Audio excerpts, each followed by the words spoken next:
Hey guys, what's going on? My name is Arbuckle. Welcome back to another video. Today I'm going to be sharing with you guys how to use the new replay system that was just recently added into Fortnite Battle Royale. I have to be 100% honest with you guys. I'm extremely impressed. This replay system is really cool. It's much more elaborate than I thought it was going to be. There's multiple cameras, multiple different angles, things that we can do, and again, I'm extremely impressed, and I want to share with you guys how to use all the controls and what you can do with this new replay system. So I want to start off by showing you guys the HUD, the main menu thing here. Before I even get started, I want to let you guys know that I am playing on the Xbox One. So the buttons on the screen all do the same thing, just the controls are a little bit different. Obviously, you know, A and R and all the buttons on the Xbox controller are different than PC and PlayStation, but you guys get the gist. But I'm going to start with the buttons on the screen here.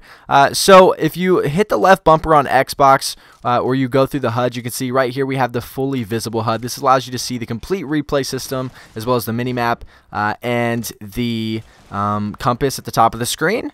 If you hit it again, you go to the fully hidden HUD, which basically hides everything, only your character and enemies on the screen. Cool for like cinematic shots, if you just want to get gameplay, nothing else in the background.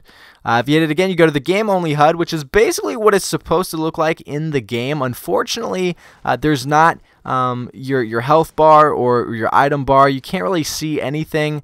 I'm sure that will come soon. I'm sure they'll fix that and put that in the game. Honestly, like it's not like Call of Duty where I like having everything hidden in the gameplay. In Fortnite, I feel like everyone wants to see what guns you have and wants to see how much health you have. So I do think that will be changed. And then you can do the replay-only HUD, which I don't really see a big reason for that. That's what I started the video on. You can't see the minimap, you can't see the compass. It's just the replay system. Man, I don't see anybody wanting to record anything with this whole shenanigans on the screen. So that's how you go through the different HUDs. I like generally playing on gameplay only, so it'll look like this. But for the sake of the video, I'm going to be showing you guys how to use everything. So we'll just go to the fully visible HUD. The first option here, you guys can see the little camcorder on the bottom of the left of your screen. If you press A on that or whatever, PC, PlayStation, if you press the button to open that up, you can actually go through these different settings. So you can turn on nameplates, which I kind of like doing because you can see your nameplate. It'll show how much health you have, what weapon you have out at that time. What's really cool is it shows your level next to it. Not your battle pass level, but your regular level. And what's cool about this is the nameplates show up on other characters. So as you guys can see on the screen, to my left, there's another guy over there with the name Stars, something Stars. Now, obviously in the game, I don't know he's there. But it's cool in the theater mode that I can see. So if anyone else was in Pleasant, I would be able to see their name tag. Now this doesn't show from across the map, but anyone that's in a specific range of where I am, their name is going to pop up. So when I'm going back in theater mode, I can see where these people are, make it a little bit more interesting. Then there's player outlines. That basically just outlines your character. I keep that off. You can turn it on. It really doesn't matter. Then there's replay region. As you guys can see, it kind of just changes the sky. It makes it pretty interesting. And then you have damage effects, which is pretty cool, and high quality effects, basic stuff, just part of the replay system. It looks pretty cool. Some of it you can keep on, some of you turn off. It's all personal preference, but it's cool that they have those settings. Now, if you hit RB on the Xbox, or not RB, you can't change from here right now, but if you hit the right thumbstick, you can actually go to the third-person camera. So if you have third-person camera out, you can change settings here. Now, they're basically all the same. You can turn auto-follow on if you want. You can change your distance to subject. So obviously, I'm in a room right now. I can get close, far away, however you want. I'm going to go back to the 0.25 standard. And then again, you can play with the high-quality FX. Hit it again. You go to drone follow cam. You have the settings for that as well. Pretty much all the same. The drone attach cam, all the same. Drone free cam, all the same. And you go back to your gameplay cam, you can see what that looks like. I'm going to close that out now. I'm going to leave what I turned on so you guys can kind of just get an idea of what it looks like. Here's a cool gunfight. I can see that guy's name. I can see his outline through the wall. And it just makes it interesting. It's really cool. It's kind of like Call of Duty's COD cam or whatever they have, that cool thing that the commentators use during professional events or whatever. Okay, so obviously we just did the camcorder. You can go over and you can hit this little clock. And if you hit the clock, it allows you to move. So I can move around in the video. It's going to stay where it's at right now, but I can move that thing, and when I press A, it'll select and it'll go right to that time in the video. So if I want to skip ahead, if I want to go back, maybe I missed a clip, I can go back. For example, I'm going to go here, and it's going to start loading, and it's going to play. As you can see, it looks like there's a people around me. So yeah, looks like I'm about to go get in a gunfight. That's pretty cool. But yeah, you can click on the clock there. You can take it, drag it, and kind of go wherever you want. Then we have the standard replay system. We can go all the way back to the beginning. We can go back 30 seconds with this button. We can pause. We can go forward 30 seconds, and we can go all the way to the end. And then we have our speed. If you go up and down on the D-pad, whatever it is on the PlayStation or the PC, you can actually change the speed. So I can slow it down to 50%, make it slow motion. You can even go down to 0 or to 0.10 where it's super slow motion. Or, let me go back up. I can double it and go 2 times as fast, 4 times as fast, so on and so forth. But I'm going to stay regular for now.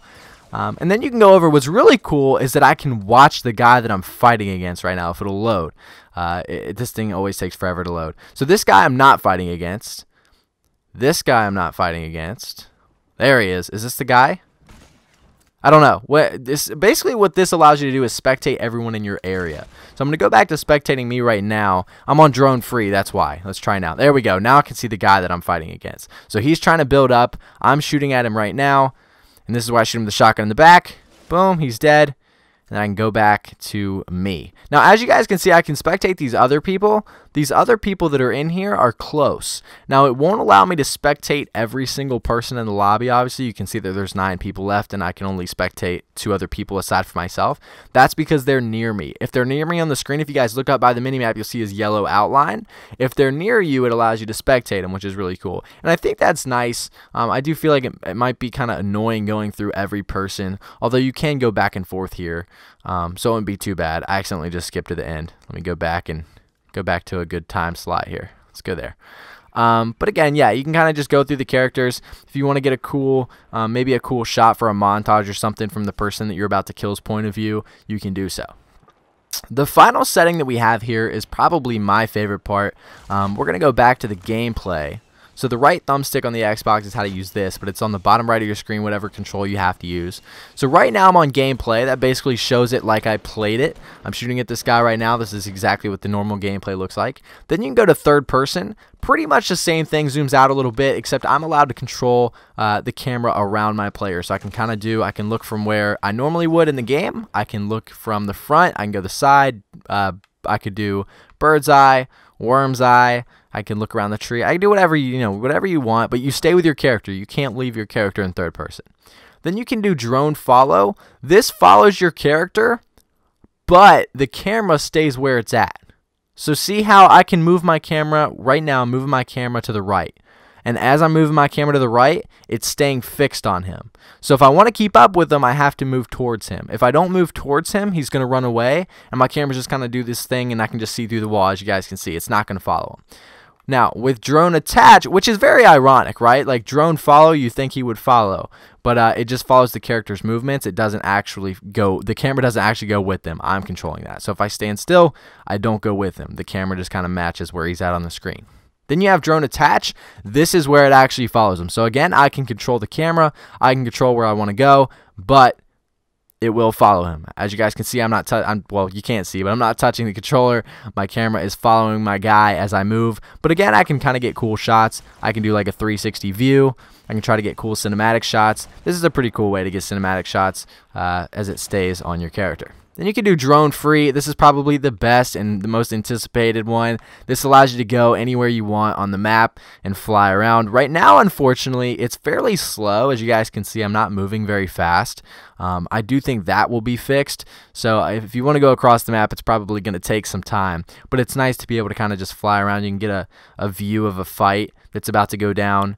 You can go up. I'm using the right trigger on the Xbox to go up. You can go down with the left trigger, and you can kind of just get cool views of what everybody on the map is doing. And that's pretty much it. I'm going to go back to the gameplay view here to close it out. But that's how you use the replay system in Fortnite. Again, there's a few little bugs, a couple glitches. There's one glitch where when your character jumps, it almost looks like he's flying sometimes. But again, these are all little bugs, and I'm sure will be fixed. They just rolled this out, and I got to be honest, I'm extremely impressed. It's so much more elaborate than I was expecting, and I think it's awesome. I think it's going to be a lot of fun. I think we're going to see a lot of cool stuff made with it.